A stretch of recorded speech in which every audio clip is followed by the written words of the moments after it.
Hello everyone, welcome to the today's session of the editorial. So let's begin with our class.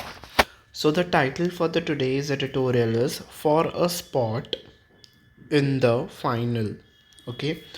So for a spot means a position in the final. Okay. On India's chances in World Test Championship. Okay. I have also translated the article in Hindi so that we can understand it in a better way. ठीक है. Final की दौड़ के लिए विश्व test championship में भारत की संभावना. Okay, that means this article is the title is regarding the Indian cricket team, and the title is talking about the India's position in the test championship, okay, which will be conducted in the coming days. ठीक है. Despite the win against the Bangladesh, see, you have to observe the grammar here. After despite there is no of, so you have to always remember that after despite we do not use the word of is written after in spite. ठीक है. In spite के बाद of आता है, ना कि despite के बाद. ठीक है. This you has to observe. Error detection में ये बहुत बारी पूछा जाता है. ठीक है. Okay. Despite the win against Bangladesh, मतलब बांग्लादेश से जीतने के बावजूद India's list of worries and test is long. Test cricket में भारत की चिंताओं की सूची काफ़ी लंबी है. ठीक है. You all must be knowing what is tests. Test is a format which is played in the cricket. Okay, we have T20s, that means 20 overs का एक टीम को खेलना होता है, and another team plays for the another 20 overs. Then we have the ODI.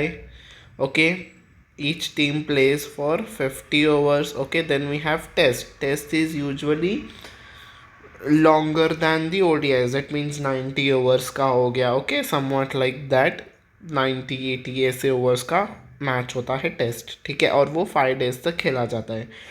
Okay, hope this much is clear. ठीक है. जिसको test का नहीं पता हो, ठीक है बेटा, आपको इतना बेसिक सी चीज़ें पता होनी चाहिए. ठीक है. Okay, let's come to our article. ठीक है. I have also translated the article in Hindi, so don't worry, सभी आपको अच्छे से समझा दिया जाएगा. ठीक है.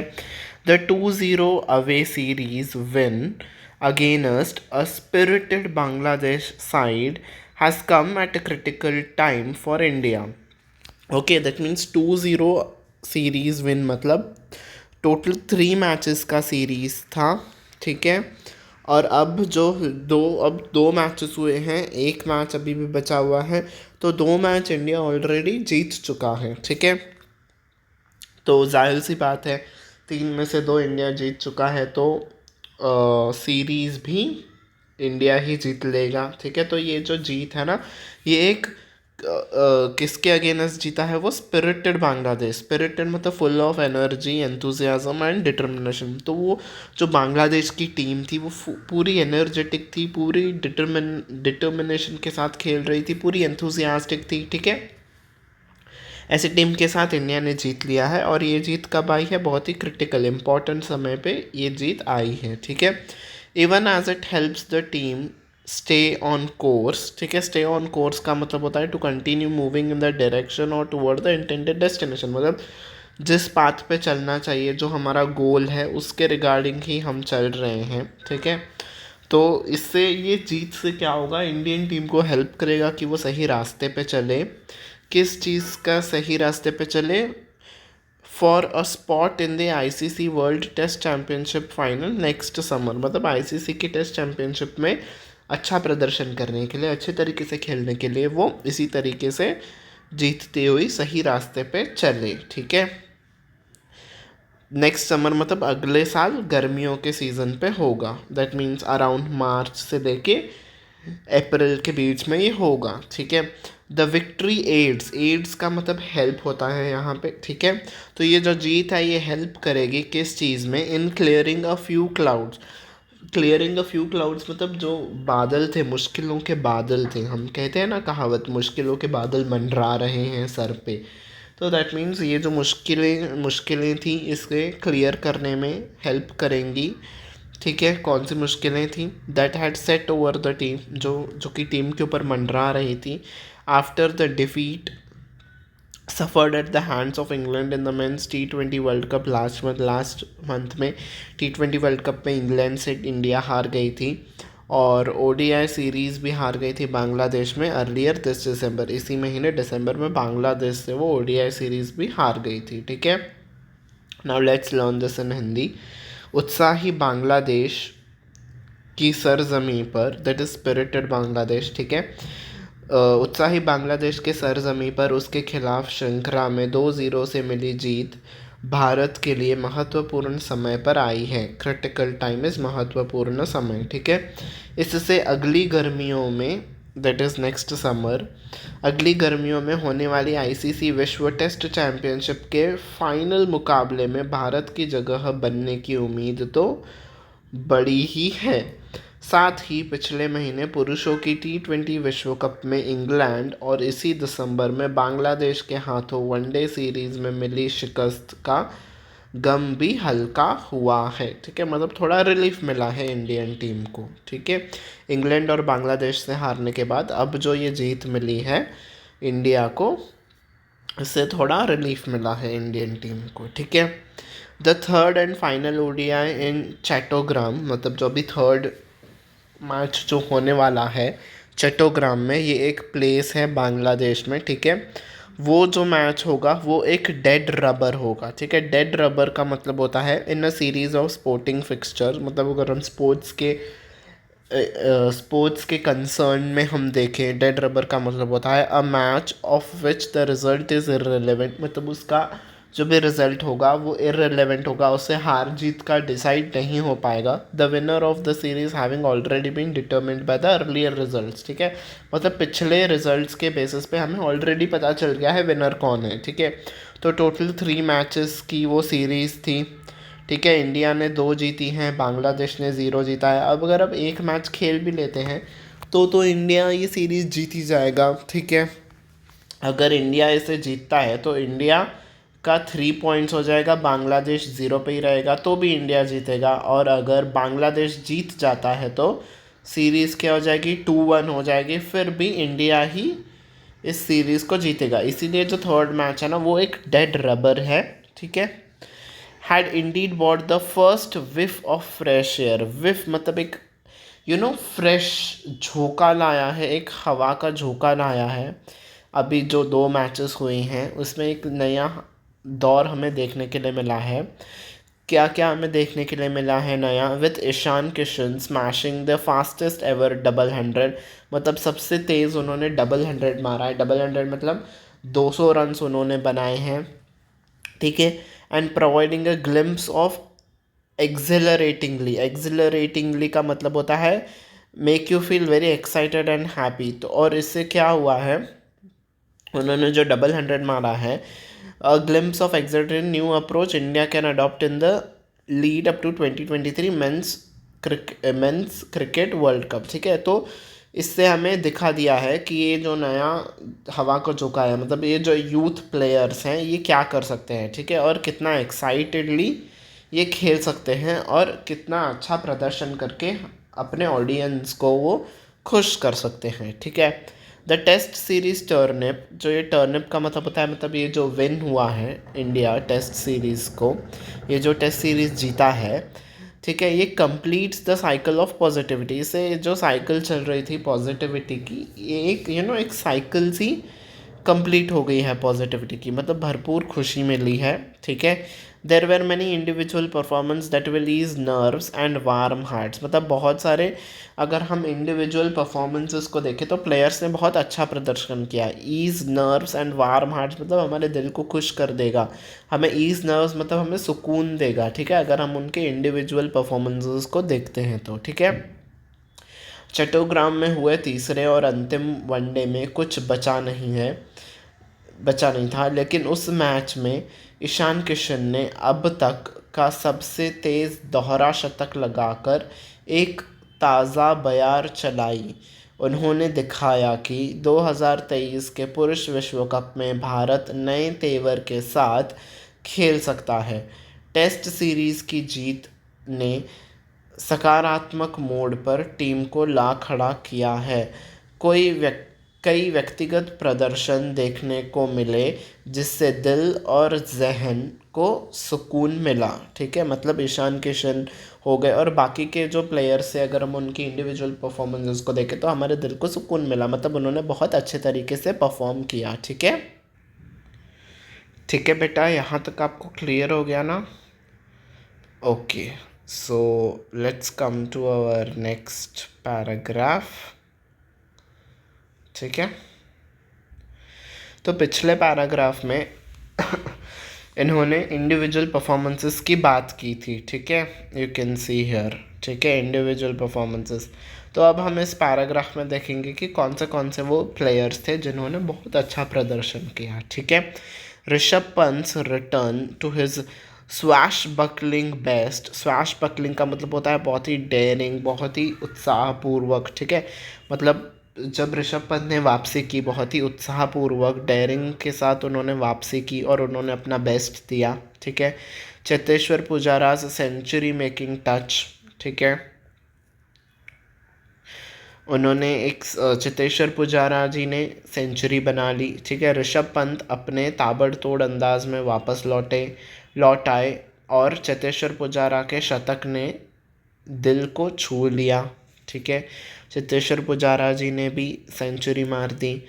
Left arm unorthodox spinner. Unorthodox मतलब contrary to what is usual, traditional और एक्सेप्टेड। नॉट ऑर्थोडॉक्स मतलब ये जो लेफ्ट आर्म्स अनऑर्थोडॉक्स स्पिनर है कुलदीप यादव, मतलब वो कभी कभार ही लेफ्ट आर्म स्पिनिंग कर लेते हैं कुलदीप यादव जी। ठीक है, तो उन्होंने सक्सेसफुली री इंटीग्रेशन किया इन जिनको his non selection for the Mirpur test despite. देखो यहाँ पे भी डिस्पाइट के बाद ऑफ नहीं है। Despite a player of the match performance in the first test in Chattogram not. ठीक है, तो क्या हुआ था देखो, फर्स्ट टेस्ट मीरपुर टेस्ट में इनको प्लेयर ऑफ द मैच चुना गया इनके परफॉर्मेंस के लिए, पर फिर भी इनका सिलेक्शन नहीं हुआ आगे के मैच पे। ठीक है, वो यहाँ पे बता रहे हैं हमें। और शुभमन गिल्स मेडन 100, जो मेडन मतलब फर्स्ट, शुभमन गिल ने फर्स्ट 100 बनाया। आर अश्विन का ऑलराउंड जो ब्रिलियंस था, मतलब उनका ऑलराउंडर एक्सपीरियंस था। ऑलराउंड मतलब वो बैटिंग भी कर लेते हैं, बैटिंग बॉलिंग भी कर लेते हैं, तो उसे हम कहते हैं क्रिकेट में ऑलराउंडर। ठीक है, तो आर अश्विन का जो ऑलराउंडिंग परफॉर्मेंस था उसने बूस्ट किया इंडिया को आगे बढ़ने के लिए of the home series against Australia in February March. मतलब फरवरी और मार्च के लिए जो ऑस्ट्रेलिया के खिलाफ मैचेस होंगे उसके लिए इंडिया को बूस्ट किया। ठीक है, अब हम इसे हिंदी में पढ़ते हैं। ठीक है, वहीं बाएं हाथ के अपरंपरागत स्पिनर कुलदीप यादव की कामयाबी भरी वापसी। ठीक है, हालांकि टेस्ट में उनके प्लेयर ऑफ द मैच वाले प्रदर्शन के बावजूद चट्टोग्राम टेस्ट में उन्हें जगह नहीं दी गई। ठीक है, तो आपको कुलदीप यादव वाला यहाँ पे शायद आपको इंग्लिश में पढ़े तो समझ में नहीं आएगा, पर let's learn it in Hindi. ठीक है, मतलब कुलदीप यादव ने फर्स्ट टेस्ट में बहुत अच्छा खेला था, मीरपुर टेस्ट में उन्हें प्लेयर ऑफ द मैच भी मिला गया, पर जो चट्टोग्राम टेस्ट हुआ आगे का जो मैच होगा चट्टोग्राम टेस्ट के लिए उन्हें सिलेक्ट नहीं किया गया। ठीक है, फर्स्ट परफॉर्मेंस मीरपुर में प्लेयर ऑफ द मैच के बावजूद भी इन्हें सिलेक्ट नहीं किया गया। ठीक है, तो यहाँ पे इंडिविजुअली सभी के बारे में बताया गया है। ठीक है, शुभमन गिल का पहला शतक और रविचंद्र अश्विन का बेहतरीन हरफनमौला प्रदर्शन ने फरवरी मार्च में ऑस्ट्रेलिया के खिलाफ घरेलू सीरीज से पहले टीम में उत्साह भरा है। ठीक है, तो यहाँ पे इंडिविजुअली प्लेयर्स के बारे में बात की कि ऋषभ पंत, चेतेश्वर पुजारा, कुलदीप यादव, शुभमन गिल, आर अश्विन, इन लोगों ने कैसे अच्छे से प्रदर्शन किया। ठीक है, और इस सब से क्या हुआ, इनके अच्छे परफॉर्मेंस से और इनकी जीत से ऑस्ट्रेलिया के लिए जो आगे मैचेस होंगे ऑस्ट्रेलिया के साथ उसके लिए इंडिया को उत्साह से भर दिया इंडियन प्लेयर्स को। ठीक है, but for all the happiness and delight, इन सभी खुशियों के बावजूद there are two discordant note. Discordant मतलब दुखी करने वाली दो बातें हैं। ठीक है, India travels against quality spin. Travels मतलब वो सफ़र कर रहा है इंडिया ठीक है। स्पिन के खिलाफ जो स्पिन बॉलिंग होती है, एक फॉर्म होता है स्पिन बॉलिंग, अगर आप क्रिकेट नहीं देखते हैं तो, ठीक है। एक होता है पेस बॉलिंग और एक होता है स्पिन बॉलिंग, ठीक है। जो पेस बॉलर्स होते हैं, मतलब जो आपने देखा होगा कि वो एक बड़ा रन अप लेते हैं, दौड़ते हुए बहुत तेज़ बॉलिंग करते हैं, तो हम उन्हें कहते हैं पेस बॉलर्स। दूसरे होते हैं स्पिन बॉलर्स, जो कि मतलब जो बड़ा रन अप नहीं लेते हैं और एक ही मतलब थोड़े ही जगह से चल के वो बॉल फेंकते हैं, और जब वो बॉल फेंकते हैं तो वो स्पिन होता है, मतलब बॉल घूमती है, उसे कहते हैं हम स्पिन बॉलिंग। मतलब ये एक फॉर्म है बॉलिंग का, ठीक है। पेस बॉलिंग और स्पिन बॉलिंग, ठीक है। ठीक है बेटा, इतना क्लियर हो गया आपको। तो इंडिया जो है ना, वो स्पिन बॉलिंग से थोड़ा सफ़र कर रही है, मतलब स्पिनर्स जो हैं इंडिया के बॉलर्स, वो इतना अच्छा परफॉर्म नहीं कर पा रहे हैं। ये पहली बात। दो बातें थी ना जो हमें दुखी कर रही थी। पहला, इंडिया की स्पिन बॉलिंग अच्छी नहीं है। दूसरी बात, विराट कोहली एंड केएल राहुल, ठीक है। तो ट्रैवल्स मतलब किस किन चीज़ों से सफ़र कर रही है, स्पिन बॉलर से और विराट कोहली और केएल राहुल, ठीक है। इन दोनों को मिला के एक बात हो गई। तो विराट कोहली और केएल राहुल का फॉर्म भी अच्छा नहीं चल रहा है और इंडिया की स्पिन बॉलिंग भी अच्छी नहीं है। तो ये दो चीज़ें हैं जिससे कि अब इंडियन क्रिकेट टीम अब थोड़ा सफ़र कर रही है, ठीक है। It is now accepted that the current era of Indian players do not compare favourably with those from the previous generation when it comes to countering spin, ठीक है। मतलब अभी ये बात मान ली गई है कि जो आजकल के करंट एरा के जो इंडियन प्लेयर्स हैं, हम उनको हम कंपेयर नहीं कर सकते हैं जो कि पिछले जनरेशन्स में, मतलब जो पहले के स्पिनर्स थे उनके साथ हम आज के प्लेयर्स को कंपेयर नहीं कर सकते। हम तो पिछले जो स्पिनर्स थे वो बहुत ही अच्छी स्पिनिंग कर लेते थे, आज के उतने एफिशिएंट स्पिनर्स नहीं हैं आजकल के जो हैं, ठीक है। With multiple series shoe horn मतलब फोर्स इनटू इनएडिक्वेट स्पेस, मतलब एक के पीछे एक सीरीज़ चलती ही जा रही हैं, ठीक है। आज बांग्लादेश के साथ हो गया, फिर श्रीलंका के साथ होगी, फिर न्यूजीलैंड के साथ होगी, फिर ऑस्ट्रेलिया के साथ होगी, फिर आईपीएल आ गया, फिर T20 वर्ल्ड कप आएगा। तो एक के बाद एक ऐसी कई सारी सीरीज़ होती ही जा रही हैं इनटू द सीज़न। तो इससे क्या हो रहा है, जो टॉप क्रिकेटर्स हैं, specially those who play all three format, मतलब जो तीनों के तीनों फॉर्मेट्स में खेलते हैं। कौन से तीन फॉर्मेट्स हो गए, देखो T20 पहला फॉर्मेट, दूसरा होता है ODI जैसे कि मैंने आपको कहा 50 ओवर्स वाला, तीसरा फॉर्मेट होता है टेस्ट क्रिकेट, ठीक है। तो ये जो तीनों फॉर्मेट्स हैं जो ये खेलते हैं टॉप प्लेयर्स, उन्हें टाइम ही नहीं मिल रहा है, have no time for domestic cricket. तो ये जो तीनों फॉर्मेट्स में खेलते हैं, तो ये प्लेयर्स इतने बिजी हो गए हैं इन सब ही चीज़ों में कि वो डोमेस्टिक क्रिकेट को टाइम ही नहीं दे पा रहे हैं। डोमेस्टिक क्रिकेट अपनी कौन सी होगी, जो रणजी ट्रॉफी होती है, ठीक है, जो कि स्टेट्स के बीच में होता है, ठीक है। If you don't know about the cricket, तो रणजी ट्रॉफी क्या होता है, स्टेट्स के बीच में ये मैचेस खेले जाते हैं, ठीक है। तो ये जो डोमेस्टिक क्रिकेट है उसको ये बड़े टॉप क्रिकेटर्स टाइम नहीं दे पा रहे हैं, ठीक है।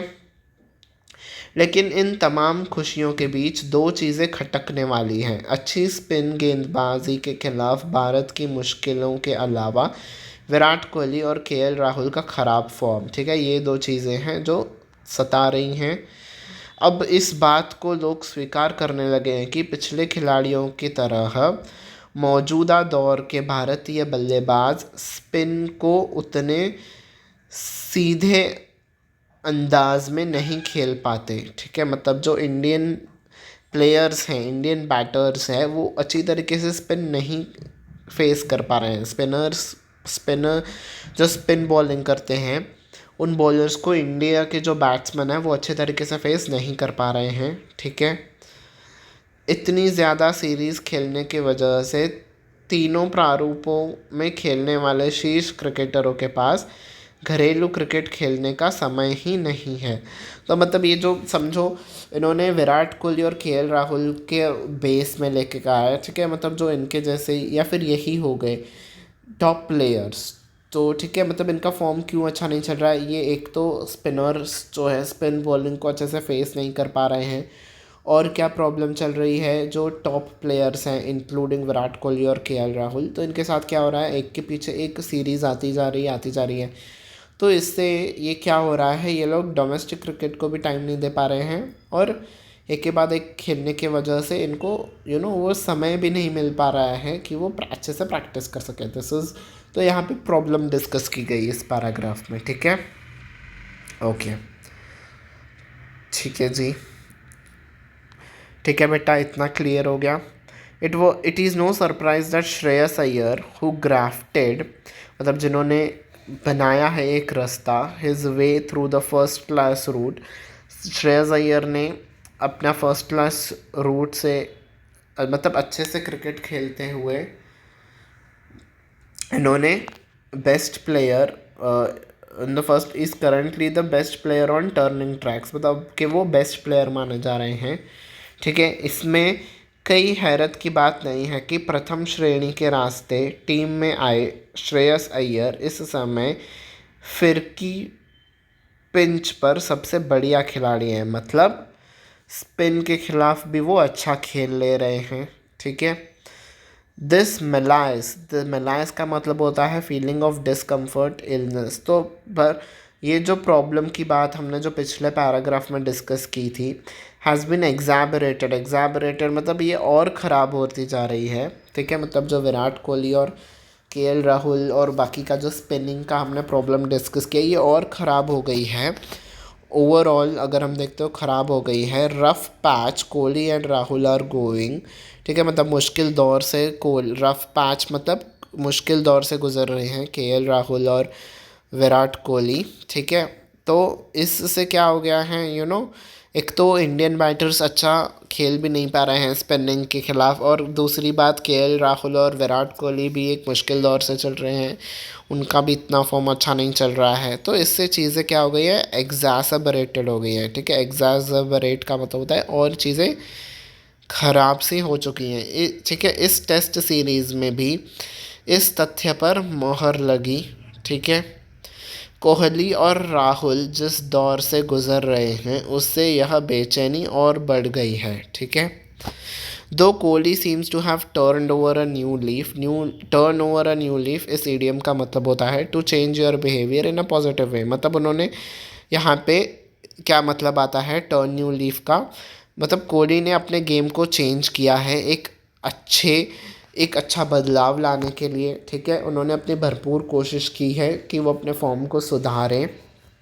ठीक है, दो मतलब यहाँ पे कॉन्ट्रास्ट दिखा रहे हैं। ठीक है, मतलब ठीक है, ऑल्दो उन्होंने इतना भरपूर प्रयास किया पर the confidence had not stepped into his test batting. ठीक है, मतलब turn over a new leaf in limited overs cricket मतलब यहाँ पे जो जिसमें कम ओवर्स होते हैं, तो किस में होते हैं कम ओवर्स, एक तो हो गया T20, दूसरा हो गया ODI। मतलब विराट कोहली ने ODI और T20 में भरपूर कोशिश की है। टर्न ओवर न्यू लीफ मतलब बहुत ही अच्छी कोशिश की है, अच्छा बदलाव लाया है अपने गेम में, पर वो टेस्ट बैटिंग में उतना अच्छा प्रदर्शन नहीं कर पा रहे हैं। ठीक है, इन 36 इनिंग्स उन्होंने 36 इनिंग्स खेली हैं since his last century at Eden Gardens in November 2019। तो 2019 में विराट कोहली ने नवंबर में एडन गार्डन्स में अपनी पिछली सेंचुरी बनाई थी। ठीक है, उसके बाद से उन्होंने 36 गेम्स खेली हैं। ठीक है, और ये जो इन्होंने सेंचुरी बनाई थी अगेंस्ट बांग्लादेश के खिलाफ उन्होंने बनाई थी 2019 में एडन गार्डन्स में। एडन गार्डन्स कहाँ पे है, कोलकाता में है। ठीक है, कोलकाता का जो स्टेडियम है उसका नाम है एडन गार्डन्स। ठीक है, तो इन्होंने पिछले 2019 में ही इन्होंने सेंचुरी बनाई थी, उसके बाद से एक भी सेंचुरी नहीं आई है। ठीक है, उनके साइड से हैज़ टोटल्ड जस्ट, उसके बाद से मतलब 2019 से लेकर अब तक उनका सिर्फ टोटल कितना हुआ है 917 रन उन्होंने बनाए हैं एट 26.20, मतलब इतना एवरेज हो गया है एक मैच में विथ 650s। उन्होंने 6 बार अर्धशतक लगाया, 6 बार 50s उन्होंने स्कोर की, पर सेंचुरी एक भी नहीं आई है 2019 के बाद से। ठीक है, यहाँ पे विराट कोहली के फॉर्म की बात की है। ठीक है, हालांकि लगता है कि कोहली ने सीमित ओवरों के क्रिकेट में नया तेवर अख्तियार कर लिया है, लेकिन टेस्ट बल्लेबाजी में वह आत्मविश्वास उतर नहीं पाया। ठीक है, ओके। तो this is the last paragraph. इसके बाद हम ग्रामर का थोड़ा पोर्शन डिस्कस करेंगे। ठीक है, in 36 innings since is last century, ये तो हमने पढ़ लिया। ठीक है, ये तो पिछले पैराग्राफ में ही था। तो विराट कोहली के बारे में इतना था। Rahul last made a half century at the start of the year. तो केएल राहुल पे अब हम आते हैं, तो उन्होंने लास्ट पिछली बारी हाफ सेंचुरी इस साल के शुरुआत में बनाई थी, मतलब जनवरी में। अब दिसंबर चल रहा है, तो उसके बाद से उन्होंने एक 50 भी नहीं स्कोर कर पाए हैं वो। ठीक है, 8 इनिंग्स अगो, मतलब 8 इनिंग्स खेली हैं उन्होंने। उसके बाद से 8 इनिंग्स पहले उन्होंने हाफ सेंचुरी स्कोर की थी। ठीक है, इस साल के शुरुआत में। There will be a month's respite from these worries as India shifts focus to 6 T20Is and 6 ODIs at home against Sri Lanka and New Zealand. ठीक है, तो अब इंडिया को किस चीज़ पे फोकस करना है? वो 6 T20s खेलेंगी और 6 ODIs खेलेंगी। किसके खिलाफ? श्रीलंका और न्यूजीलैंड के खिलाफ, एट होम, मतलब इंडिया में ही ये मैचेस चलेंगी। ठीक है, but the scrutiny will return when Australia comes calling. Scrutiny मतलब ये जो हमारा एनालिसिस चल रहा है, ठीक है, ये जो एग्जामिनेशन चल रहा है कि कौन प्लेयर अच्छा खेल रहा है या नहीं, ये फिर से और ज़्यादा फोकस रहेगा और ज़्यादा उभर के आएगा जब ऑस्ट्रेलिया के साथ मैचेस होंगी। ठीक है, ये श्रीलंका और न्यूजीलैंड के साथ तो फोकस रहना ही है, और ज़्यादा एवेल्युएशन और ज़्यादा ये जो हमारा एनालिसिस है ना, ये और ज़्यादा उभर के आएगा जब ऑस्ट्रेलिया के साथ मैचेस होंगी। ठीक है, तो this is what author was saying. वर्ष 2019 में बांग्लादेश के खिलाफ एडन गार्डन में लगाए आखिरी टेस्ट शतक के बाद उन्होंने 36 पारियां खेली है। ये पिछले पैराग्राफ का ट्रांसलेशन है। ठीक है, विराट कोहली वाला, जिसमें 26.20 की औसत थी और 6 अर्धशतक की मदद से उन्होंने सिर्फ 919 रन ही बनाए हैं। ठीक है, ये पिछले पैराग्राफ वाला हो गया अपना। ठीक है, ये वाला इन्फॉर्मेशन। ठीक है, हालांकि ओके, हम कहा थे, हाँ, राहुल ने आखिरी अर्धशतक 8 पारी पहले इस साल की शुरुआत में लगाया था। हालांकि इन चिंताओं को दूर करने के लिए भारत के पास महीने भर का वक्त है। मतलब इन सभी खामियों पे काम करने के लिए इंडिया के पास 1 महीने का समय है। इस दौरान श्रीलंका और न्यूजीलैंड के खिलाफ 6 T20 और 6 वनडे मैच पर ध्यान केंद्रित करना होगा। ठीक है, मतलब इन सभी चीज़ों पे काम भी करना है। 1 मंथ का गैप मिलेगा आपको, और उसके साथ साथ पैरेलली आपकी ये मैचेस भी होंगी श्रीलंका और न्यूजीलैंड के साथ। ठीक है, लेकिन जब ऑस्ट्रेलिया टीम भारत आएगी, मतलब जब ऑस्ट्रेलिया का टूर होगा इंडिया में, तब एक बार फिर शुरू होगा असली परीक्षा का दौर। मतलब फिर से ये सभी एनालिसिस स्टार्ट होंगे। ठीक है, मतलब तब तक आपको प्रिपेयर्ड रहना है। That is what author is saying. ठीक है, okay. So the tone of the article क्या थी आज की टोन? तो पूरा का पूरा एनालिटिकल था। ठीक है, so analytical is the tone of the today's article. ठीक है, पूरा एनालिसिस किया हमने। ठीक है, पहले का कौन कौन जीता यहाँ पे। देन हम इस वाले पैराग्राफ में कैसे third match null and void रहा, फिर यहाँ पे इंडिविजुअल परफॉर्मेंसेस का एनालाइज किया, फिर यहाँ पे विराट कोहली और केएल राहुल के बारे में हमने पढ़ा, एनालिसिस किया। ठीक है, यहाँ पे विराट कोहली का क्या एवरेज रहा, कितना उन्होंने रन्स बनाया, फिर केएल राहुल का एनालिसिस हुआ। ठीक है, फिर ओवरऑल इंडियन टीम को कितना टाइम मिलेगा, कौन से मैचेस होंगी। So this was the analysis. ठीक है, तो analytical is the tone of the article. ठीक है, नेक्स्ट अब हम आ जाता है आपके वोकैब टेस्ट पे। ये सारे वर्ड्स का मीनिंग मैंने आपको बताया था इस आर्टिकल को एक्सप्लेन करते हुए। आपको इन सभी वर्ड्स का मीनिंग कमेंट सेक्शन में लिखना होगा ताकि आपको बहुत लंबे समय तक याद रहे इन सभी वर्ड्स का मीनिंग, ठीक है। अगर आपको याद नहीं है तो मैं भी बता देता हूँ। स्पिरिटेड का मतलब होता है उत्साही, एंथुजियास्टिक। स्टे ऑन कोर्स मतलब एक सही दिशा में चलते रहना।